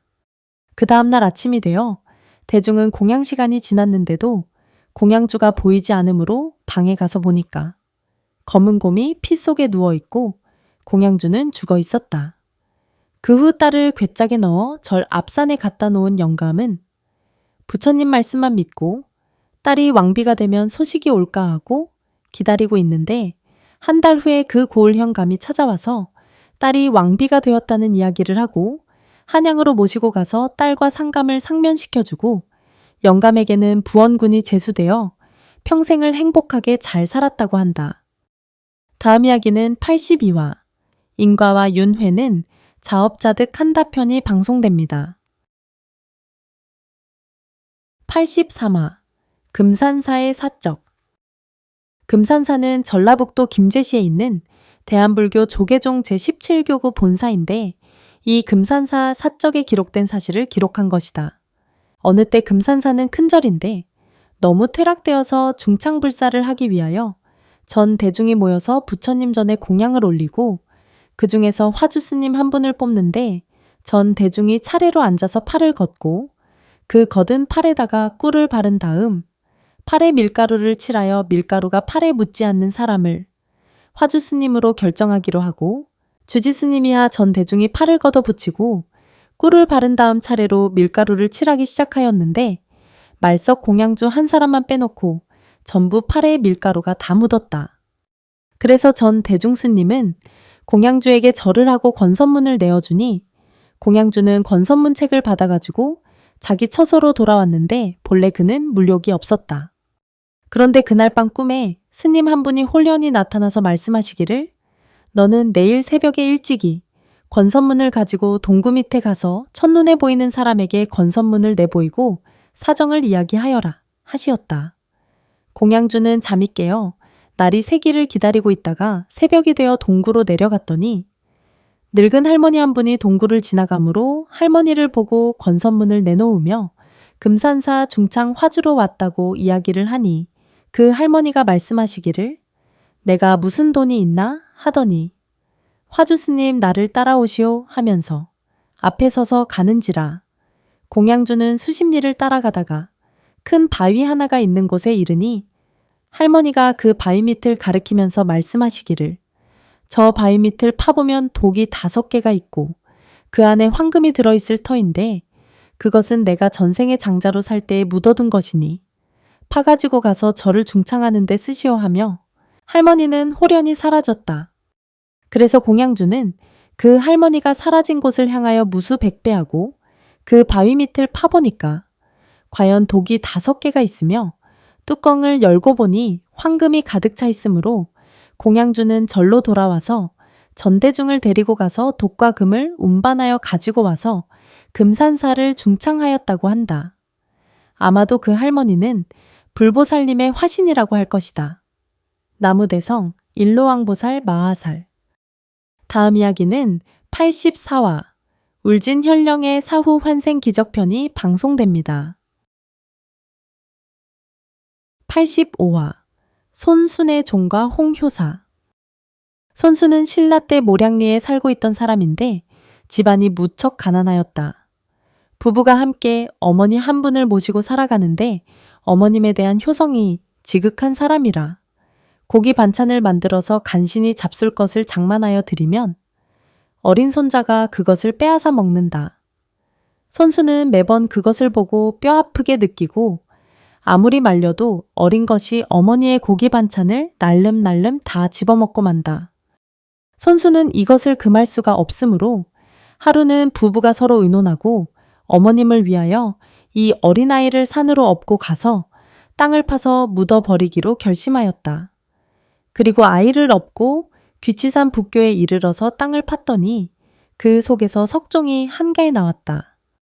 너무도 이상하여 그것을 나무가지에 달아놓고 한번 쳐보았더니 그 종소리가 여간 맑고 아름답지 않았다. 이것은 천지신명이 그 아들을 땅속에 묻지 말라는 징조라고 생각하고 그들은 종과 아들을 나누어 업고 지고 집으로 돌아와서 종을 들보에 매달아 놓고 날마다 방망이로 종을 쳤다. 그때 흥덕왕이 들으니 서교에서 이상한 종소리가 울려왔는데 그 소리가 유달리 맑게 들려오므로 사람을 보내어서 알아보니 사실이 너무도 처량하고도 신비하였다. 그래서 왕은 옛날에 중국의 곽거라는 사람은 부모를 위하여 아들을 묻으려 하니까 하늘이 금솥을 주셨다는 이야기가 있더니 이제 손순에게는 석종을 주셨구나 하고 좋은 집과 해마다 벼 50석을 주어서 그 어머니를 잘 받들게 하였다. 손수는 그 곡식으로 어머님을 봉양하고 남는 것을 저축하여 어머님 돌아가실 때쯤에는 그 동리에서 부자가 되었다. 그리고 어머님이 돌아가시자 손수는 생각하기를 석종은 절에서 쓰는 소중한 것인데 어찌 사가에 두리오 하고 자기 집을 내놓아 홍효사라는 절을 만들고 그 석종을 그곳에 안치하고 자기는 부인과 상의하여 어린아이는 부인에게 맡기고 손수는 출가하여 스님이 되어서 조석으로 종을 치면서 연부를 열심히 하더니 뒤에 후백제가 그 마을에 침입하여 난리를 겪은 뒤로는 그 종을 잃어버리고 말았다고 한다. 삼국유사에 기록되어 있으며 명심보감 효행편에도 편집되어 있다. 다음 이야기는 86화 강원도 청평사의 연기 편이 방송됩니다. 86화 강원도 청평사의 연기. 청평사는 강원도 춘천군에 있는 절인데 춘천군이 지금은 시로 승격되었기 때문에 춘천군은 춘성군이 되었다가 1995년에 시군통합에 위하여 지금은 춘천시가 되었다. 이 청평사는 사망고찰로 역사가 오래된 절이다. 그간의 중건중수를 여러 차례 하였으나 또 오랜 세월이 흐르고 풍마우세하여 중건중수를 하지 아니하면 곧 경퇴할 지경에 이르는 까닭으로 산중스님 내는 절을 중창할 자금을 장만하기 위하여 크게 가사불사를 진행하기로 하고 수십 명의 화주승을 경양각지에 파견하여 절 곳간에 모아오기로 하여 80여 바탕의 가사를 짓게 되었다. 그래서 각처에 양공스님네가 모여들어서 100여 명 대중이 모여 웅성거리며 엄숙한 규칙을 지키고 불사를 진행하게 되었다. 이때 원나라 공주가 거지복색을 하고 청평사에 들어왔다가 가사를 만지고 10여 침의 바느질을 한 공덕으로 몸에 붙어있는 고질인 상사뱀이 아주 떨어져서 큰 고통을 여의고 공주가 고려 왕조에 알리고 원나라에 기별하여 청평사를 단독으로 지은 일이 있으니 그 이야기를 간추리면 다음과 같다. 옛날 원나라의 어떤 황제의 딸인지는 알 수 없으나 원나라의 공주로 인물이 천하절색인 공주가 있었다. 그녀는 커갈수록 인물이 꽃과 같이 아름다웠으므로 그를 탐내는 남자가 많았다. 그러나 나라에서 정한 부마가 아닌 이상에는 남자로서 공주에게 접근할 사람은 없는 것이다. 그래서 공주를 보고 각기 짝사랑이나 하다가 제 풀에 그만두는 자가 많았다.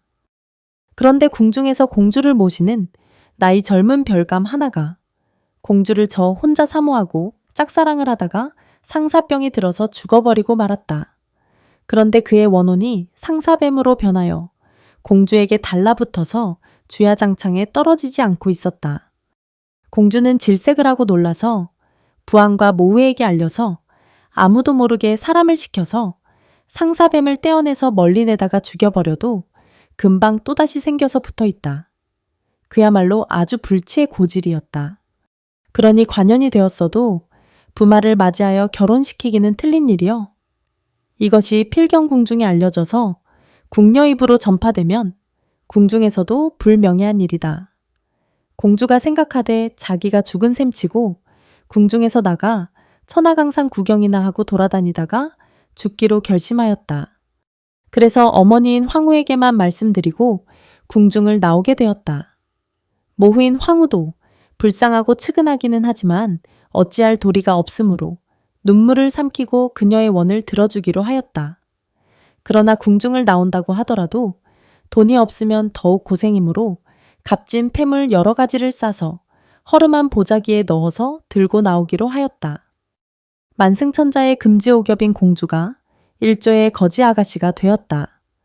그래서 공주는 정처 없이 나와서 밥을 얻어 먹어가면서 천하명산을 찾아다니며 절간에서 신세를 지고 기도와 연불로써 세월을 보내게 되었다. 과연 처량한 신세였다. 여자는 너무 박색으로 생겨도 못 쓰지만 너무 일색으로 잘난 것도 팔자를 망치게 되는 것이다. 공주가 이렇게 종적을 감추고 다니었으므로 며느리가 되라고 붙드는 사람도 많았다. 어떤 못된 남자는 호젓한 곳에서 강제로 공주를 욕보려고 하는 놈도 있었다. 그러나 공주의 몸에 상사뱀이 붙어 있는 것을 보고 기절 초풍을 하여 나자빠지는 놈도 있었다. 공주는 중국의 명산 승지를 다 돌고 나서 고려의 금강산이 천하명산이란 말을 듣고 구경을 하기 위하여 바다를 건너서 고려국인 우리나라에 들어왔다. 그리하여 영동 해안에 내려서 인제 설악산을 구경하고 평창 오대산도 구경하고 금강산으로 들어가는 길인데 어찌하다 춘천 땅을 들리게 되었다. 춘천에서 청평사가 고찰로 좋다는 말을 듣고 청평사를 향하여 오다가 청평사 동국에천에 이르렀는데 상사뱀이 사람의 말로 말하기를 나는 이 절에 들어갈 수가 없으니 이 절에는 들어가지 말아줘 하고 부탁한다. 그때 공주가 답하되 내가 여기까지 왔다가 절 구경을 않고 갈 수가 있겠니? 네가 들어가기 싫거든 깨끗한 반석에 떨어져서 놀고 기다리면 내가 잠깐 가서 보고 돌아올 터이니 잠시만 기다려다오. 그러니 상사뱀이 사르르 풀리더니 반석으로 가서 둥구리를 틀고 있다. 공주는 이런 일이 처음이라 어찌도 몸이 가벼운지 몰랐다. 공주가 절에 들어갔더니 가사를 만들던 양공 스님들이 점심 공양 때가 되어서 가사를 깁다가 별려놓은 차에 두고 식당 큰 방으로 다 들어가고 가사당에는 한 사람도 없었다. 공주가 들어가서 보니 붉은 비단천을 쪼각쪼각 잘라서 쪽보 같은 보자기를 만드는데 흥미가 있어 보인다. 이러한 가사는 중국 절에서도 보고 한국 절에서도 보았지만 만드는 것은 이 절에 와서 처음 보았다. 그래서 공주는 쪼그리고 앉아서 깁다가 둔 가사에 꽂힌 바늘을 빼어들고 손으로 멋지게 박아 내려갔다. 퍽 재미가 있었다. 이러는 찰나에 스님들이 나와 보고 꾸짖는다. 웬거지 여자가 남의 가사당에 마음대로 들어와서 그 더러운 손으로 신성한 가사 쪽을 함부로 만지는 거냐? 그리고 통문불 구멍도 모르고 막 박아버렸으니 이 가사 한바탕은 버렸구나. 버렸어. 재수가 없으려니까 별일이 다 생겼단 말야. 그러니 나만 며칠을 헛고생한 것이 아니냐. 이년아 나가거라 나가 망할년 같으니라고 남의 새 가사를 망쳐놓았으니 이것을 어찌한단 말이냐. 잘못하였습니다. 나가라면 나가겠습니다. 그러나 내 바느질이 스님 것보다는 나을 터인데 그러는구려. 이년아 바느질만 잘하면 되는 줄 아느냐. 법대로 해야지. 제가 그것을 어찌 알겠습니까? 그러면 왜 남의 것을 만졌느냐 말이야. 어서 나가거라. 안 나가면 가만두지 않을 것이다. 하고 소리소리 친다. 이때에 뇌성병력을 하고 벼락치는 소리가 났다. 스님 내고 공주고 모두 놀라서 간이 콩 알만해졌다. 소낙비가 두서너 번 퍼붓더니 날이 개었다. 공주는 밥도 얻어먹지 못하고 꾸중만 당하고 동구개천으로 나왔는데 상사뱀이 있는 곳을 가서 보니 벼락을 맞아서 재만 남아있다. 그리고 자기 몸에 올라붙은 것이 없었다. 공주는 어찌도 기쁜지 울음이 터져나왔다. 공주가 가사박은 공덕으로 상사뱀이 벼락을 맞고 죽어서 아주 떨어져 간 것이다. 공주는 기쁨을 참지 못하고 다시 청평사로 올라가서 말하되 심부름이라도 하고 찬을 만들고 공양주라도 하고 있겠다고 애걸하면서 사정을 하였다. 그러나 대중스님네는 절에는 여자가 필요 없다고 나가라고만 독촉한다. 그러나 억지로 남아 있었다. 어느 날 아침에 대중공사가 벌어지더니 이 대웅전 법당을 중창하자면 화주를 여러 사람 내야겠다는 공사를 하였다. 공주가 일어나서 들어가 말하되 여러 스님네께 말씀을 드리겠나이다. 이 절 법당은 내가 단독 화주로 지어드릴 터이니 그리 아십시오 하였다. 대중 스님네가 아주 실색하고 놀라며 스님 한 분이 말하되 거린 여자가 무슨 재주로 그런 말을 하는가 하였다. 그랬더니 공주가 말하되 두 말 말고 먹과 벼루와 붓만 가지고 오라고 한다. 그래서 필연을 갖추어서 갖다 주었더니 공주는 춘천 현감에게 편지를 써가지고 보내달라고 한다.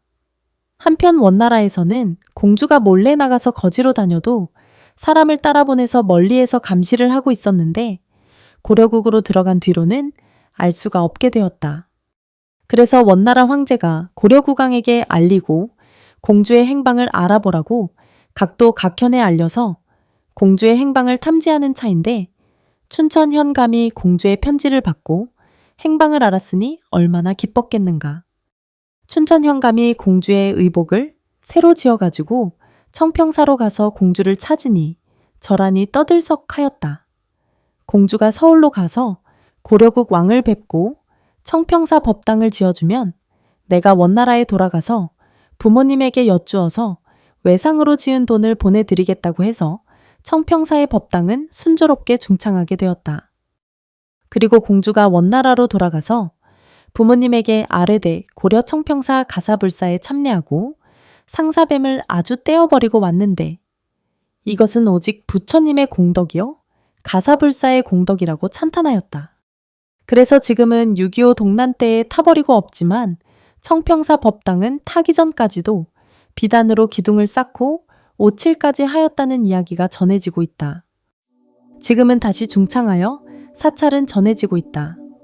이것은 가사불사 공덕이 장하여 공주가 가사를 만진 공덕으로 상사뱀을 하늘이 벼락을 쳐서 죽였다는 이야기가 전해지고 있으며 이것은 전설이 아니고 청평사 사적기에 기록되어 있는 사실담이다.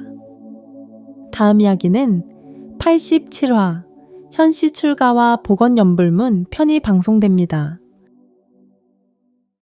90화 수행자와 임금님. 옛날 한나라에 새로 등극한 임금님이 수행자를 모셔다 왕사로 모시고자 원을 세우고 승려잔치를 베푸니 전국에서 스님네들이 모여들어 공양과 의복을 베풀고 그 가운데 임금님께서 눈여겨본 한 스님을 따로 모셔다 묻기를 스님께서는 도가 다 익었습니까? 하고 묻자 그 스님은 아직 해결하지 못하였습니다. 고 대답했다. 그러자 국왕이 내가 모든 준비를 다하여 드릴 테니 오늘부터 돌을 닦기로 약속을 하겠습니까? 하며 물으니 스님께서 죽기를 결심하고 마음껏 해보겠습니다. 하고 언약을 하자 그 임금님이 하는 말이 그냥 말만 가지고는 안 됩니다. 나와 정식으로 서약을 합시다. 하며 궁 안의 큰 연못 가운데 별장이 있으니 그 별장에 들어가서 돌을 닦으시되 49일 닦아서 돌을 이루지 못하면 이 칼로 스님의 목을 쳐도 좋겠느냐고 묻자 스님께서도 좋다고 쾌히 승낙하니 배를 타고 그 연못 가운데 있는 별장으로 들어가 결사적으로 공부를 시작하였다. 임금님은 다음날 배를 타고 점심을 직접 가져와서는 스님 내 손에 죽을 날이 48일 남았으니 정신 바짝 차리고 공부하시오 하고는 돌아갔다. 그 후에도 매일 와서 밥 한 그릇 주고 한마디 말을 던지고 가니 스님은 연못 한가운데서 달아날 수도 없고 공부를 못하면 꼼짝없이 죽게 되었기에 죽자 살자 정진해서 마침내 도를 얻은 후 임금님께 감사하다는 인사를 하였다. 그런데 임금님은 인사말은 소용이 없고 스님을 죽이기로 한 이 칼을 스님에게 드릴 테니 스님께서는 이 칼로 누구의 목을 치시렵니까? 스님께서 말씀하시길 이 칼은 꼭 임금님께 쓰고 싶습니다. 임금님도 정사는 신하에게 49일간만 맡기고 그 동안만 나와 같이 죽기로 약속합시다 하니 임금님도 쾌히 승낙하고 연못 안 별장으로 들어가 화두를 간택하여 가지고 참고하기 시작했다. 스님은 매일 밥을 가지고 와서 임금님과 똑같이 임금님도 죽을 날이 며칠 몇 날 남았다는 경책을 해주었다. 그래서 임금님도 49일 만에 도를 깨달아 연못 밖으로 나와서는 스님과 함께 둘이서 얼싸안고 한바탕 춤을 추었다. 그리고 스님은 왕사가 되어 국민의 정신적 지주가 되었고 임금님은 깨달은 경계로 정사를 잘 다스려서 좋은 국가를 이루었다고 하니 그때 그 임금님의 수완이 얼마나 장한지 짐작이 갈 것이다.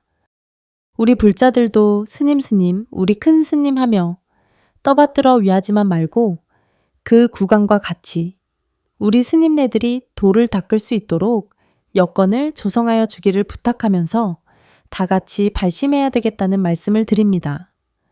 공연히 시주만 하지 말고 원력과 포부와 목적 없는 밥은 먹지 말자는 말씀을 드립니다. 도나 모든 일은 손이 맞아야 이루어지는 것입니다. 서로가 원력을 세우면 안 되는 일이 없을 것입니다. 우리 다 같이 노력해 봅시다. 불문보감에서. 다음 이야기는 91화 소가된 왕중주 이야기 편이 방송됩니다. 92화 수도암 창건과 상사뱀. 전라남도 고흥군에 수도암이라는 절이 있다. 이 수도암의 창건에 대한 이야기가 전해오고 있다. 사랑에 배신당한 한 여인이 상사뱀이 되었고 이 원혼을 달래주고 천도하기 위해 세운 절이다. 그러면 수도암의 창건 연기를 함께 살펴보기로 합시다. 옛날 한 선비가 있었으니 이 선비는 과거에 낙방한 홍시성을 가진 선비로서 마음을 달래기 위해 여행차 고흥에 들려 한려수도의 장관을 넋없이 바라보고 집으로 돌아가려고 무거운 발길을 옮기고 있었다. 고흥 땅 풍남리라는 포구를 뒤로하고 그곳을 막 지나갈 무렵 장대 비가 물 퍼붓듯 쏟아지는 것을 피하기 위해 홍선비는 대나무 숲 속의 초가집으로 뛰어들었다. 그러나 그 집은 들이치는 비를 밖에서 피할 만한 곳이 따로 없었다. 그래서 주인을 찾았다. 주인장 계십니까? 잠깐 비를 피해갈까 합니다 하니 방문이 열리면서 눈이 놀랄 만큼 젊고 어여쁜 여인이 모습을 보였다. 방은 누추하지만 괜찮으시면 잠시 들어오시어 비를 피하고 가십시오. 홍선비는 옆으로 비켜선 여인이 좀처럼 보기 어려운 절세의 미인임을 느낄 수 있었습니다. 저녁 나절에 시작한 폭우는 날이 어두워질 무렵부터 한층 더 쏟아졌으므로 두 사람은 한 방에서 밤을 지낼 수밖에 없었다. 기골이 장대하고 미목이 수려한 데다 어질고 믿음직스러워 보이는 홍선비에게 여인은 저녁을 대접하며 이런저런 이야기를 하기 시작했습니다. 한때 이 고을에 이름난 미인으로서 문 남성들의 선망의 대상이 되었던 자신이었건만 시집 온 지 1년 만에 남편이 병으로 죽어 과부가 된 이야기며 병간호 때문에 있는 재산마저 다 잃어 모든 것이 다 싫어진 나머지 이 숲속에 조그만 오두막을 짓고 세상을 등진 채 살고 있다는 것이었습니다. 홍선비도 또한 남 부럽지 않은 양반집 자제로서 청운의 꿈을 품고 과거에 몇 번 응시하였으나 낙방하고 집으로 돌아가는 길에 마음이 심란하여 마음을 달래기 위해 이곳에 들렸다가 집으로 돌아가는 길이라는 이야기를 하게 되었다. 전생의 인연이었던지 두 사람은 마침내 뜻이 통하여 백년가약을 맺기로 하고 하룻밤에 만리장성을 쌓았습니다. 이튿날 아침 홍선비는 집으로 가는 즉시 부모님의 허락을 받아 꽃가마를 가지고 데리러 오겠다는 약속을 남긴 채 길을 떠났다. 그러나 열흘이 지나 보름이 가고 한 달, 두 달, 1년이 다가도록 한 번 간 홍선비는 다시 돌아오지 않았다. 여인은 뒷동산에 올라가 하염없이 바다와 나룻배를 바라보며 기다리고 기다리다 지쳐 몸져눕게 되었고 워낙 상사병이 깊어 약으로는 어이할 수 없다는 의원의 말대로 홍씨 총각과 이별한 지 꼭 1년 만에 하늘 품은 채 숨을 거두고 말았다. 한편 홍선비는 부모님의 기대와 간절한 소망에 따라 엄한 훈계 속에서 초가집 여인을 까맣게 잊은 채 열심히 공부하며 과거 준비를 했다. 그리하여 그 다음에 과거에 급제하여 한평현감으로 부임하여 양가댁 규수를 아내로 맞아 단란하게 살고 있었다. 그러던 어느 날 현감이 술이 거나하게 취해 막 걷잠이 들었을 때 이불 속에서 이상한 소리가 나서 눈을 뜨자 눈앞에 커다란 구렁이가 혀를 날름거리고 있는 것이었다. 현감은 큰 소리로 외쳤다. 걔 누구 없느냐? 빨리 들어와서 저 구렁이를 냉큼 붙들어 내어라. 하인들이 문을 열려고 하였지만 문은 열리지 않았고 문을 부수려 하자 손에 쥐가 나서 움직일 수가 없었다. 현감은 숨이 콱콱 막히고 정신이 몽롱해졌다. 그때 구렁이는 혀를 날름거리면서 여인의 음성으로 역력하게 말을 하는 것이었다. 도련님, 당신은 왜 저를 버리셨나요? 저를 모르시겠습니까? 저는 당신의 언약을 믿고 애절하게 기다리다 상사병으로 죽은 초가집 여인입니다. 맹세를 저버리면 구렁이가 되어 당신을 죽이겠다고 한 그날 밤의 약속을 잊으셨나요? 그러다 새벽이 되어 첫 닭이 울자 구렁이는 온데에 간데없이 사라졌습니다. 현감은 총각 시절의 잘못을 뉘우치며 사죄하였지만 그날 이후 밤이 깊어지면 반드시 구렁이가 나타나는 것이었다. 급기야 병을 얻은 현감의 모습은 말이 아니었다. 약도 쓰고 굿도 하였지만 효험이 없었다. 생각다 못한 현감은 깊은 산 속에 계신 덕 높은 고승 큰 스님을 찾아가 구원을 청하였던 것이다. 스님께서는 여인이 살던 대나무 숲속에 초가집을 헐고 그곳에 절을 지은 뒤 제를 크게 지내주고 아침 저녁으로 명복을 비는 축원을 하시오. 스님의 가르침대로 현감은 그곳에 절을 짓고 여인의 명복을 빌고 축원하였더니 그 뒤부터 상사뱀은 나타나지 않았다고 한다. 이렇게 지어진 절이 고흥수도함이다. 우리들도 누구나 지키지 못할 헛된 약속은 함부로 하지 말 것을 경계하는 이야기이다. 전라남도 고흥 수도함 창건 연기에서. 다음 이야기는 93화 낭백스님의 수행과 원력 편이 방송됩니다. 97화 신광사의 창건 연기. 황해도 해주 북숭산에 신광사라는 절이 있다. 이 절이 황해도 안에서는 명산대찰로 이름이 높은 절이며 건물이 특히 아름답다고 한다. 그런데 이 신광사는 원나라 순제가 창건한 절이라고 한다. 그러면 원순제가 어찌하여 우리나라의 절을 창건하게 되었는가? 이것에 대해서는 곡절이 전해오고 있으니 처음에 순제가 아직 제후로서 위왕암옥가로 있을 때에 죄가 조금 있어서 고려의 탐나, 지금의 제주도로 귀향을 왔다가 나중에 다시 황해도에 속하는 대청도로 옮겼는데 그는 두루 서해 산천을 구경하고 돌아다니다가 해주 북숭산에 이르니 문득 풀 속에서 방광하는 것이 있음을 보았다. 그래서 그가 이상하게 생각하고 자세히 찾아가서 보니 불상한 분이 풀 속에 묻혀 있었다. 그는 그 앞에 꿇어 엎드려 기도하되 부처님께서도 의지할 곳을 얻지 못하시어 이렇게 풀 속에 묻혀 계신 것을 보오니 어떻게도 제 마음이 죄송하고 민망하온지 견딜 수가 없나이다. 그러하오나 오늘날의 저로서는 아직 어쩔 도리가 없사오니 그렇게 살펴주시옵고 이렇게 천해고도의 귀양살이를 하는 저를 불쌍히 여기시어 만일 명조의 가피를 내리시어 저로 하여금 고국에 들어가서 제왕이 되게만 하여 주신다면 당장에 절을 지어 봉안하여 그 은혜를 갚아드리겠습니다. 부처님 어서 제가 축원하는 대로 소원만을 이루게 하여 주시옵소서 하고 정성이 넘치도록 빌었다. 그 뒤에 그는 부처님의 가피를 입었던지 귀향이 풀려서 곧 원나라에 돌아가서 얼마 안 되어 제위에 오르게 되었으나 이 부처님께 드린 서원을 감쪽같이 잊어버려 실행을 못하고 있었다. 그랬더니 하루는 부처님께서 꿈에 나타나셔서 그대는 어찌하여 나와의 약속을 잊어버리고 있는가 하는 이런 말씀을 남겨놓고 가시었다.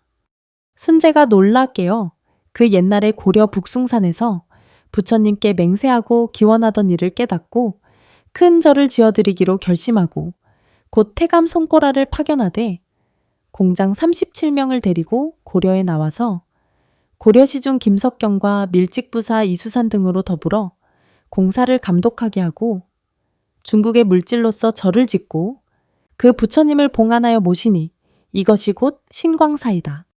그래서 순재가 절을 지은 만큼 그때는 신광사의 건물 장엄이 전국에서 으뜸이었다고 한다.